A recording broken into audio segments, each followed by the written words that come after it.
Class 6-এর আমার প্রিয় ছাত্রছাত্রীরা, তোমরা নিশ্চয়ই ভালো আছো।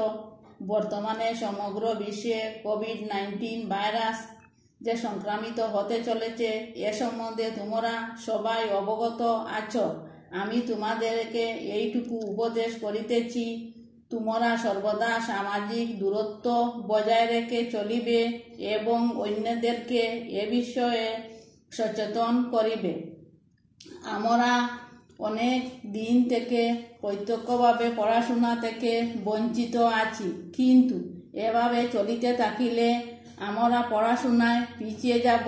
তাই আজ আমাদের বিদ্যালয়ের মাধ্যমে আমরা একে অন্যের সাথে আমাদের পড়াশোনার বিষয়বস্তু নিয়ে আলোচনা, তৎসঙ্গে আগামী মূল্যায়নের সম্বন্ধে যথাসাধ্য চেষ্টা করিব।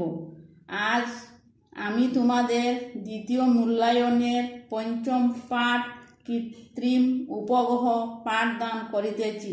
তোমরা সবাই আমাদের বিদ্যালয়ের হোয়াটসঅ্যাপ লক্ষ্য করিলে কিছু হয়তো বুঝতে পারিবে। কৃত্রিম উপগ্রহ মানে কি?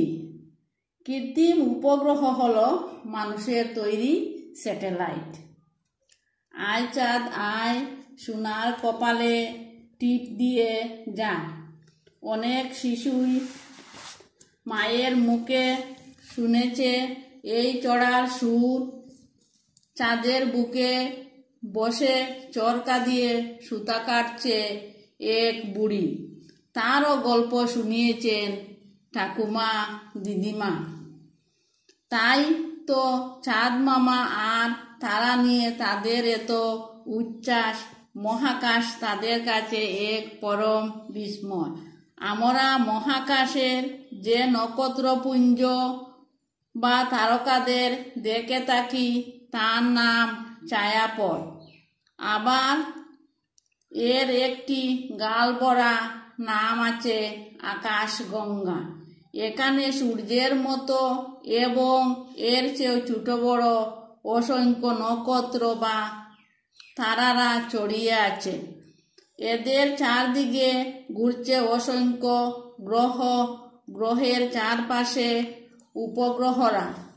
এমন শত সহস্র ছায়াপথ রয়েছে মহাকাশে। এই বিশাল ছায়াপথের এক অতি ছোট অংশে আছে সৌরমণ্ডল। এখানে সূর্যের চারদিকে ঘুরে বেড়াচ্ছে গ্রহ ও তাদের উপগ্রহগুলো। এদের নাম বুধ, শুক্র, পৃথিবী, মঙ্গল, বৃহস্পতি, শনি, ইউরেনাস, নেপচুন।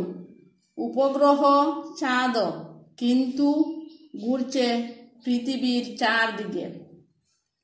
19 ও 20 শতাব্দীতে বিভিন্ন বৈজ্ঞানিক আবিষ্কারে ধুম লেগেছিল। তখন এই সব আবিষ্কারের ক্ষেত্রে কল্পবিজ্ঞান লেখকদের ছিল বিশেষ এক অবদান।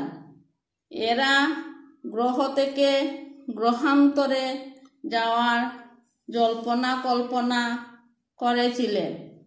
ভিন গ্রহ থেকে অদ্ভুত ধরনের যানে চড়ে কিংবদন্তিমাকার জীবদের পৃথিবীতে আসার ও বর্ণনা দিয়েছিলেন তারা। তখন বিজ্ঞানীদের মধ্যেও এই নিয়ে বেশ উৎসাহ দেখা দিল। শুরু হলো অন্য গ্রহে পাড়ি দেওয়ার চিন্তা ভাবনা। এক গ্রহ থেকে অন্য গ্রহে দূরত্ব তো অনেক, তাহলে কি করা যায়? চন্দ্র আমাদের সবচেয়ে কাছে, তাই প্রথমে চাঁদের দেশে যাওয়ার কথাই ভাবলেন বিজ্ঞানীরা। তবে চাঁদে যাওয়ার পরিকল্পনা সফল করার অনেক আগে থেকেই তারা প্রস্তুতি শুরু হয়েছিল। আমি কৃত্রিম উপগ্রহ পাঠের প্রথম পেজটি পড়ে নিয়েছি, তোমরাও বাড়িতে পড়িবে। পড়ার পর কঠিন শব্দগুলো দাগ দিয়ে নেবে।